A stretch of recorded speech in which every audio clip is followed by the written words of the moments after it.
Ketua Dharma Wanita Persatuan Aceh, Safrida Yuliani Takallah, melaksanakan kampanye gerakan bersama pakai masker atau biasa disebut gebrak masker ke Dinas Tenaga Kerja dan Mobilitas Penduduk Aceh pada Rabu 26 Agustus 2020. Dalam kunjungan itu, dia mengajak semua aparatur sipil negara, khususnya di lingkungan Disnaker Mopdub Aceh, untuk tetap disiplin menggunakan masker saat keluar rumah, saat sedang bekerja, atau saat berinteraksi dengan orang lain.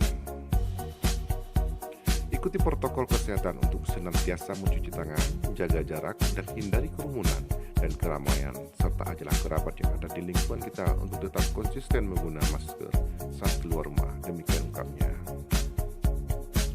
Dikatakannya, ia sengaja mengundang anggota Dharma Wanita Disnaker Mopdub Aceh. Dalam acara tersebut, peranan Dharma Wanita sangat besar untuk mengingatkan kepada anggota keluarga terkait pentingnya memakai masker dan menjaga protokol kesehatan. Terapkan protokol kesehatan mulai dari diri kita sendiri, keluarga, kerabat, lingkungan, dan masyarakat luas. Ajak Safrida Yuliani.